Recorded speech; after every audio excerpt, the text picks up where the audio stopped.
Welcome to Climate Conversations. I'm Rajesh Kasirangan, and this week we have Tom Kiley, with whom many of us have been thinking about regional cooperation on climate in the Northeastern region of the United States and Canada.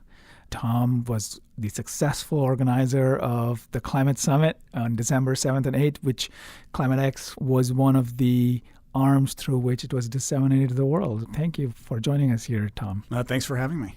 And of course, we have the usual suspects. Dave Damlor. And Kurt Newton. Tom, how tired are you? I'm tired. I'm glad it's the holidays. You just had about a week here. That's right. It took some work, but it was a lot of fun, I will say. And well received by many. I think so, yeah.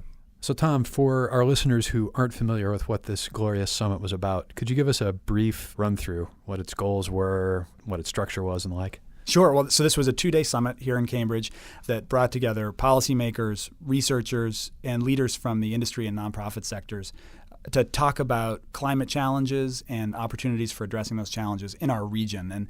And our region was Northeastern North America. So it was the 6 New England states plus New York, and then the 4 Atlantic Canadian provinces plus Quebec. So those 12 states and provinces, which in a lot of respects have a history of working together on climate change. And so part of what we hoped to accomplish was simply to highlight the work that's happening at a regional level. Partly what we wanted to do was to look for places where we could strengthen connections between policymakers and researchers, ideally for mutual benefit, and then to think about what are some paths forward for the region. So we had some, I think, great conversations playing out over a couple of days. And there were a series of panel discussions on, it was about 5 topics, I think. What were those? Yeah. That's right, exactly. So we sort of kicked it off with this overview looking at what are some of the big challenges and priorities in the region, where we had 2 state policymakers and 2 provincial policymakers talking about sort of respective efforts in their jurisdictions. Then we talked about electricity markets, talked about transportation, now the largest source of emissions, both in our region and in the U.S. We talked about carbon pricing and different approaches there, and of course now Canada has this pan-Canadian carbon pricing mandate, and so provinces are each looking at how do we implement that mandate.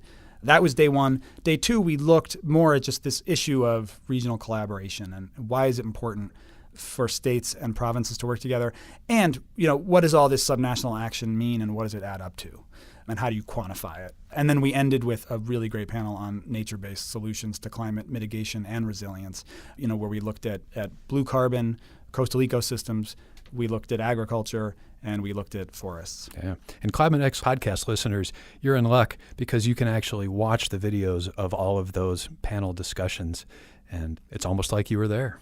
So what are the big takeaways for you coming out of this summit?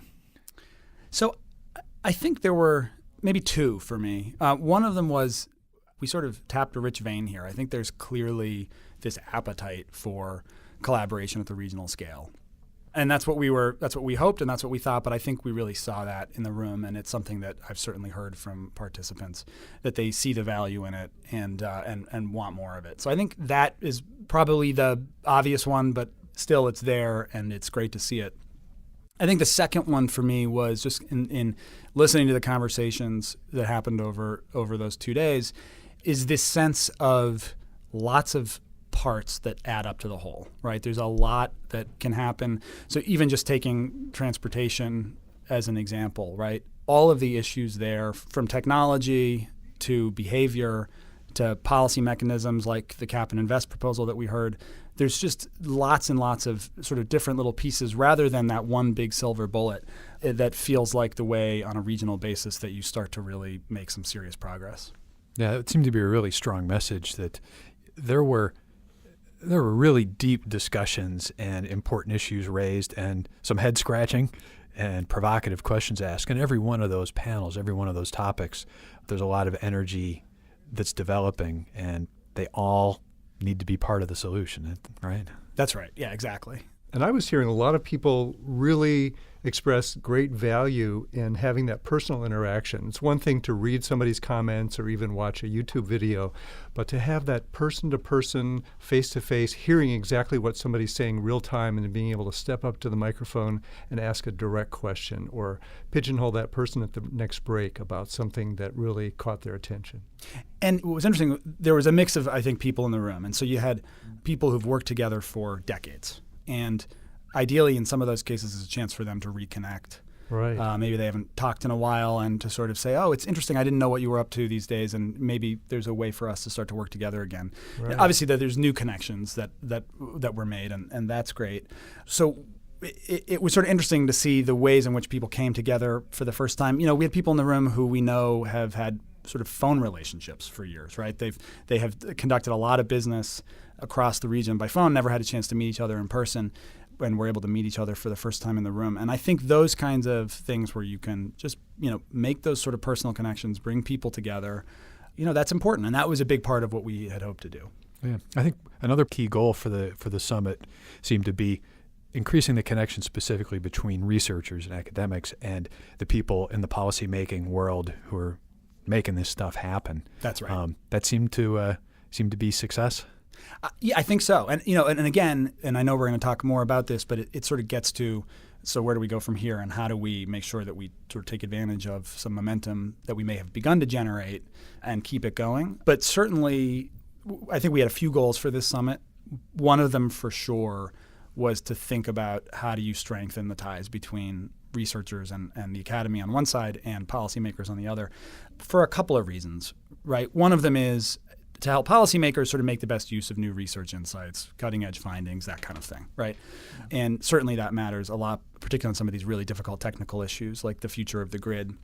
But just as importantly, I think maybe even more importantly, is helping academics and researchers, faculty members, both here at MIT but at institutions around the region, really understand and hear directly from policymakers about what some of the policy challenges are, what some of the political challenges are, and begin to design research projects with all of that in mind. So research projects that are truly policy relevant.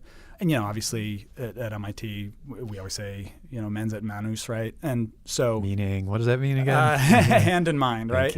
And so this idea of we're going to take this practical knowledge and apply it out there in the real world, well, to do that successfully, you got to hear from policymakers directly. So that, I think, was really important. And it certainly seemed like we had a good start, and there's work to do to see how do we continue that. And I also noticed that from the crew that you invited, you had a number of people like Deb Markowitz, who's up at the University of Vermont, and David Cash is at the UMass Boston.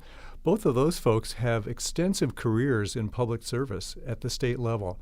So they provided a really, really useful bridge function because they know both worlds. They can translate from one to the other, I think. That's right. Absolutely. And so having, both Dave and Deb were fantastic, I thought, yes, and really helped to lead these lively discussions. And certainly that was the idea with having Dave Cash moderate that first panel, was here's someone who really shows what it means to wear both hats. Obviously had a big impact when he worked at the state level in Massachusetts, but is also a serious researcher. So to be able to bring both of those two things together and get the conversation going on Thursday morning, I thought was great. So Tom, if you had to pull out one segment from the web stream and tell our listeners, go watch this, what would that be? Well, there were a lot of great moments, and it's hard for me to choose one. But I will say, check out Secretary Pollack from here in Massachusetts when she talks about transportation and even gets us thinking, is it even right to think about transportation as a sector? So really interesting and thought-provoking, and I'd check it out. Yeah, and if I can pile on, her final statement in that panel about what it's like to run the MBTA, the public transportation system in Boston, was about 3 minutes of gold. That was great, yeah. So let me not necessarily play the devil's advocate, but... You know you love to. Of course I do. Go for it, Rajesh. No, but... What if you said, the horns are on? Right. So one of the challenges I see is that academics, definitely at a place like MIT, but I think pretty much everywhere, like if you are an expert in electrification, you don't necessarily see the Northeast as your watershed. Like you want to think about electrification in Malaysia as much as in Boston. So how do we integrate that domain expertise, which is not necessarily geographical in any form, with the specific needs of this region? What would make it interesting for the policy people and the academics to work on very concrete projects together? Right. No, that's a great question. Part of it is, I think, looking for those willing partners. So, for example, the Joint Program on the Science and Policy of Global Change, we heard from Adam Schlosser, who has just done work looking specifically at the effect of rising temperatures on transformers in the Northeast. And the Joint Program is involved in some other work in the region. And certainly if people like Jessica Transick, who is on the transportation panel, who are really interested in being part of these discussions. So part of it is to say, who are people who have a real interest in some of what's going on in the region? But I will say, and I should say, I'm not a researcher myself, right? So I don't know how well I can really speak for researchers, but it does seem to me that there are benefits of working regionally, just including the fact that you have this easy access to the policy community here. And so if what you're interested in doing is really interfacing with them and testing out ideas and trying to get a sense of how something's going to play in the real world, then you have kind of like a living laboratory here. This is what, Julie Newman in our Office of Sustainability, who's always a great partner to work with, and she always talks about the sort of different scales of impact, the campus, the city, the globe. But you need somewhere where you can sort of having a living lab and test out your ideas, and in a lot of ways the region provides that.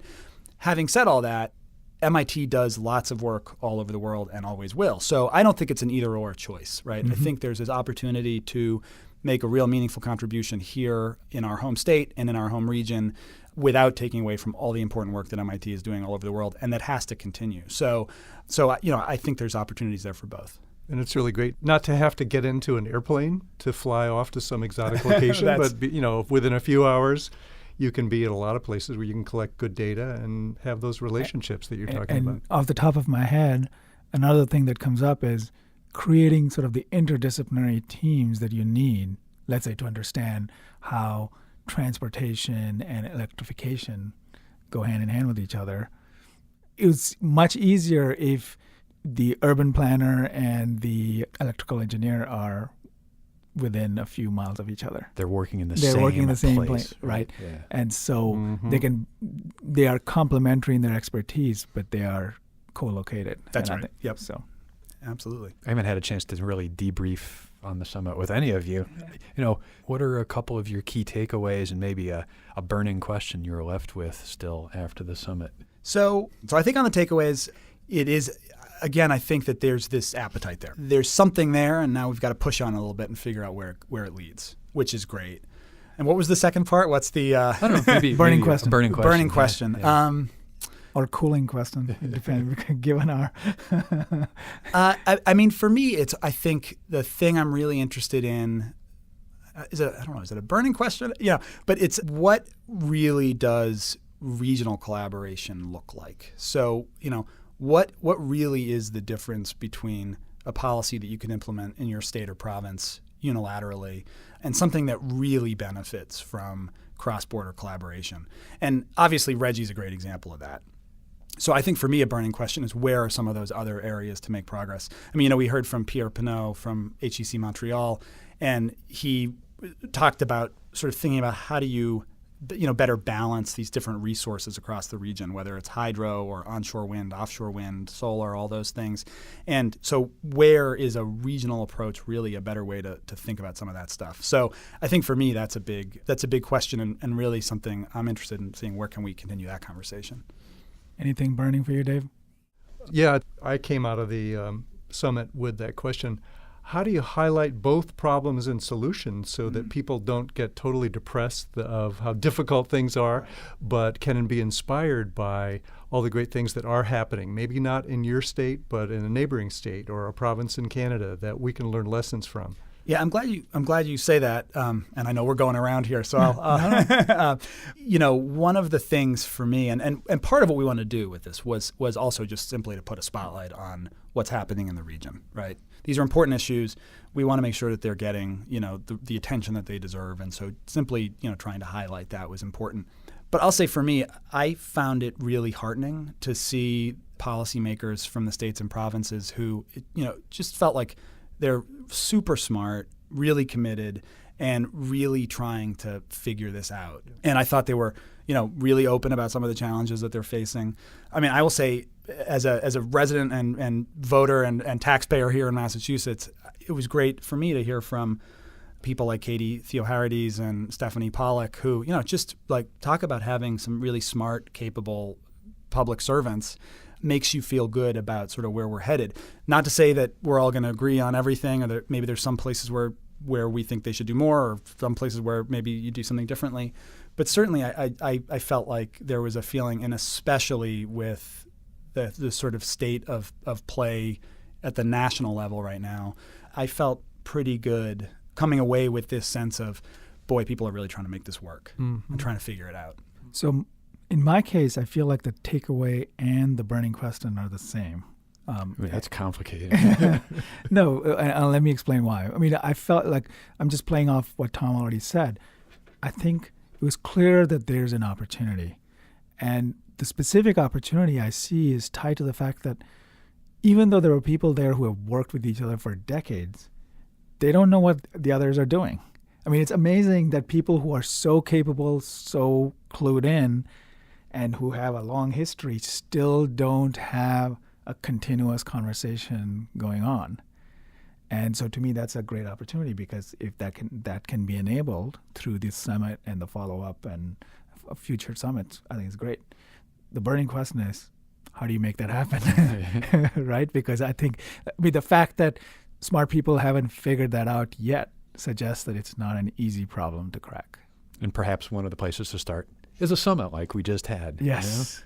Yeah. That's right. Yeah, no, that was the first step, right? And then we see, and I will say, I mean, to their credit, the New England governors and Eastern Canadian premiers have been meeting regularly since the 70s, and were really the first, when you think about it, with that 2001 regional climate action plan, which was made before the U.S. made a decision on Kyoto. I mean, it really was in a lot of ways pioneering. And there's research by scholars who have looked at this subnational action that suggests it has had a real impact both in the region and in terms of serving as a model for this kind of thing in other places. So I think we're lucky that we have this sort of framework in place here in the region that has yielded results.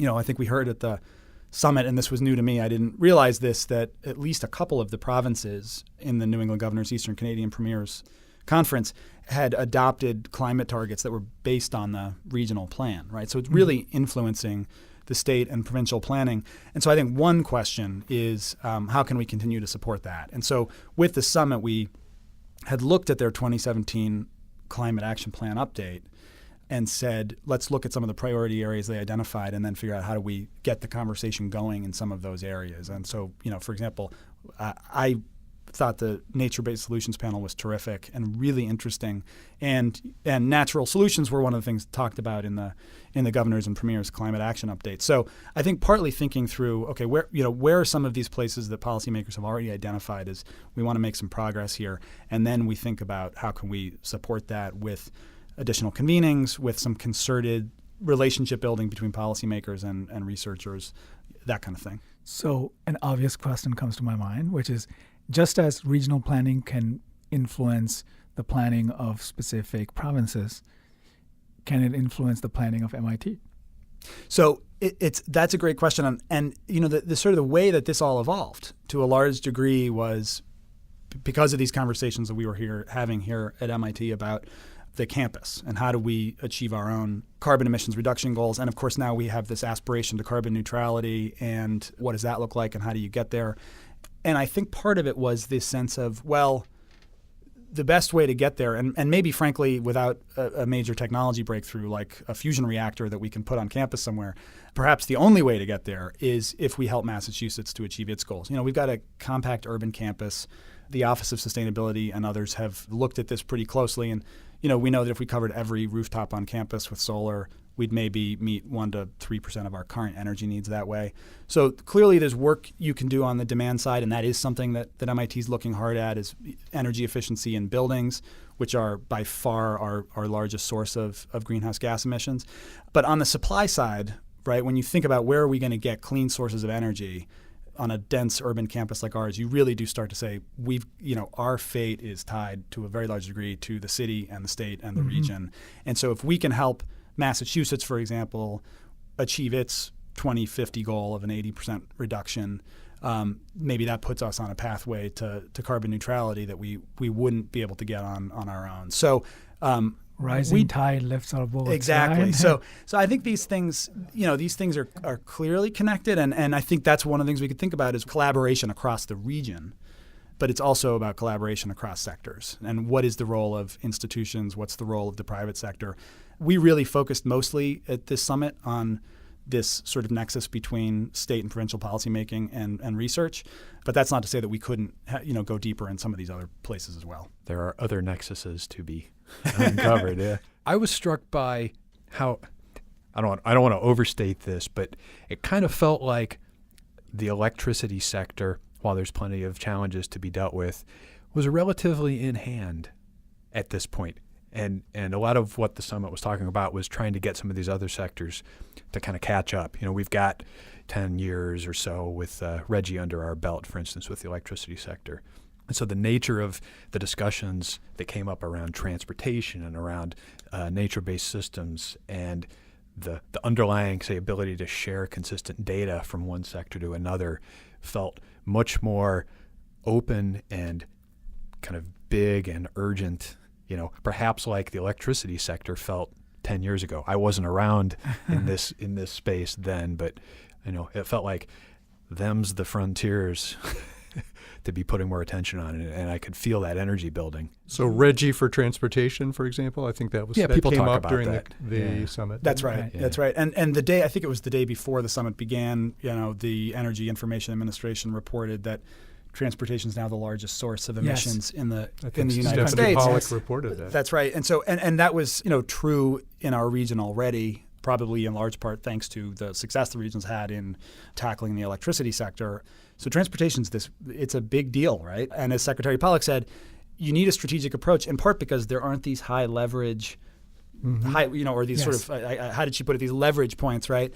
The way there are, perhaps in the electricity sector. So it's a really tricky challenge. In fact, didn't she Great say quote. something like that? There is no such thing as a transportation sector. She did, right? 300 million really, individual choices. So it's transportation's a big challenge, and it was great. I think that we had Vicky Arroyo from the Georgetown Climate Center, which has done terrific work and now is spearheading the Transportation Climate Initiative. So again, seeing this kind of regional approach with a somewhat different set of jurisdictions than we had at our summit, but still this regional approach to trying to get our arms around the transportation issue. So fantastic. I was hearing a lot of energy for taking all of the discussions to the next level, down in detail. So, for example, the state representative from Connecticut was suggesting that Lonnie Reed. Lonnie Reed, yes, that she would really welcome working groups to tackle particular issues and problems that cut across the jurisdictions. That's right, and so that again sort of speaks to where could we go from here, and is there a convening role for us to play? Now there of course are groups that are so there's the Council of State Governments, which brings together state legislators. They're a national organization, but they have different conferences, including a conference for the Northeast. I think it's the Northeast and Midwest actually, but bring state legislators together, and so there's some of these forums already, and some of them we could say, how do we lend our support to those? And then we also could look and say, now, where are some gaps that we can help to fill? But I think that's right. There was clearly that sort of feeling of, and I think we heard it from a couple of the other members of state legislatures who were there, how do we get talking more across state and provincial lines? Maybe it's a sort of catalytic role that MIT could play to start the fires, get the things going and conversations and relationships to the point where they're self-sustaining. I think that's right. So it's a catalytic role, and how do we bring in partners who can work with us on this on a sustained basis at other institutions, at NGOs in the region, that kind of thing, which obviously there's a lot of that happening already. And so it's partly, again, just sort of a matter of figuring out, well, where are there some gaps that, so it's time for my second devil's advocate question. Oh, boy. You just can't resist. No, because I feel like, everybody's dream is to create a self-organizing system that just runs. You've turned on the switch and you don't need to do anything. But it invariably takes an enormous amount of work. And so I feel at some level, you, Tom, and MIT more generally, there's a great responsibility to make sure that the conversation is on an upward trend from now on, right? That's right. I mean, this is the kind of stuff that it's constant care and feeding, right? Yes. To be able to avoid the experience of, boy, we had some interesting people in a room together for a couple of days having really great conversations, and then everybody left, and that was the end of it. And so, and to go back, I think again to the Georgetown Climate Center, they're a great example of this. Of it's putting in the hard work year in and year out of building relationships, of building trust, of getting results. So yes, I think you can't expect these things to sort of take on a life of their own. It's constant work, and that's fine, right? That's not a bad thing. So Tom's got a job. Right. So what might be some next steps that are in the very near future?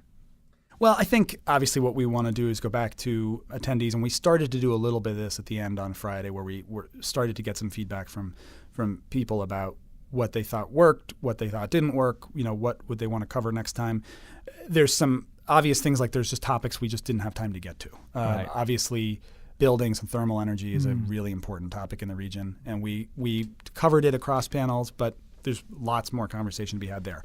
I think you could take any one of those panels and turn it into 2 days of conversations. Right. And certainly I felt that way, particularly about the nature-based solutions discussion, because we were, it was, sort of like whetting your appetite, and there's so much more you could talk about. I thought the blue carbon discussion was fascinating. It was great to hear from Doran Cox and Derek Lynch about agriculture, and from Commissioner Snyder from Vermont about forests. And so, each of those is, really ripe territory for more discussion. So you could easily see, are there, do we do smaller scale workshops and that kind of thing? Do we have another summit again in a year's time? So there's both. So there's options, there's opportunities, but I think the first step is to go back to everyone and really ask for their feedback and what would be most useful to them. For researchers, what would be most useful to them as they think about some of their research priorities, and for policymakers, what would they like to see as they continue to grapple with some of these really tricky challenges? And I think there's a matchmaking function for MIT and similar institutions in bringing those folks together. Yeah, that's right. So I'm a policy person over here, and I've got a real need for a rigorous data-based analysis of fill in the blank, and I'm a researcher at MIT, and I have grad students that would love to sink their teeth into just that thing. Yes, that's exactly right. Are you aware of anybody else in North America who's doing these kind of regional summit collaborations? So that's a good question. We looked around a little bit to see, is there anything, quite like this, and couldn't find sort of an exact corollary there. But there are certainly, I think, institutions around the country, in California. That's what I was thinking. Yeah, that's what I was thinking. That, a region in itself. Exactly. That are interested in this kind of thing. And beyond that, there's a lot of, I was in Bonn for COP23, my first time at a COP, which was an interesting experience. And obviously, there's a significant interest now in subnational action. And so I think 2018 might be the year of the subnational climate action summit, right? There'll be, I believe, the one that Governor Brown announced in the fall next year. Here in Boston, Mayor Walsh has announced a cities climate summit. So this focus on city and state action, there's going to be, I think, quite a bit of it. Huge. Yeah, exactly. You mean huge? Huge. Huge. Sorry, didn't get my New York accent properly. I feel like, we could just keep talking forever on this, but what would success look for you, say, 6 months from now and a year from now? I think if we heard from attendees of examples where they said, I was thinking about a challenge and I made a connection there and I heard something I hadn't heard before and I was able to use that to help, make real progress, right? Impact. Yeah, exactly. Now that's a hard thing to measure, because that's going to be a function of lots of different things and not just a meeting, right? Not Right. just a conference. But if we feel like even just sort of anecdotally, qualitatively, that there's some evidence there that that this led to some of those positive outcomes, practical outcomes, policy or otherwise, that would be great. And I think if there's real demonstrated interest in continuing this conversation, if we see people say we need more of this, then I think we'll, certainly I'll feel like this was a good place to go. So, I mean, one thing that I took away was, many participants mentioned how towns, so forget the region, even in Massachusetts, towns such as Boston and Somerville and Cambridge have capacities and capabilities that the smaller towns don't have, an Everett or a Malden. So if there's a way for an institution like MIT or a consortium to route that expertise, right, I think that would be fantastic, or if to enable that. So it's not even regional, it is local. Right, yep. But I feel like there are many, many conversations that could happen within 20 miles of here that I think this summit could potentially catalyze. That's right. And again, we had this sort of larger focus on state and provincial policy, in part because we know about the plans for 2018 with the city summit in Boston. But it goes back to sort of what I was saying a little while ago about, all these different actors, all these different sectors that are involved. And, so there's lots of other places where I think we potentially have a role to play. So Also, I was thinking there's a kind of multiplier effect, too, because the folks who were at the summit that you organized have colleagues back home, and then there are other folks from other states and provinces that weren't represented. So I think they were the sort of tip of the iceberg, in effect. So there are a lot of ways to leverage the folks who were at the summit to reach a lot greater audience. That's right. Yep. No, and by the way, thank you for saying that, because the other thing I wanted to say is thank you to the Climate X team for helping to extend the reach of this, right? I mean, there's, you can only get so many people in a room, but if you can engage people other ways, including digitally, in this conversation, that's that's really valuable. Sure, so, and that would not have happened without all of you. So, thank you. Well, it's an honor. You're welcome. Yeah. We are patting ourselves on our backs. Virtually. Yeah, I think I can say the summit just scratched the surface of this deep topic, and our podcast has One done more the same. scratch. Yeah. Yeah. Good. Then we've got our work cut out for us. Yes, exactly. But if you, our listeners, have any thoughts on this topic, I think you should feel more than free to share that with us on Twitter, on Facebook, on our email, climatex@mit.edu, and we'll make sure that we pass on that feedback to Tom and others at MIT. Yeah, on the website, the MIT Climate Summit link on our Climate X site has a ton of resources, including videos of pretty much every session and slide presentations from some of the short presentations, and a nice collection of podcast previews from some of the panel moderators. So we've been referring to a lot of what went on throughout this episode, and you can find all the source material, all the details through those resources on the Climate X site. So I hope you can check out those resources and leave your comments right below. Thank you for joining us, Tom. Thank you for having me. Thanks, Tom. Thanks, Thank Tom. you. Bye. Bye-bye.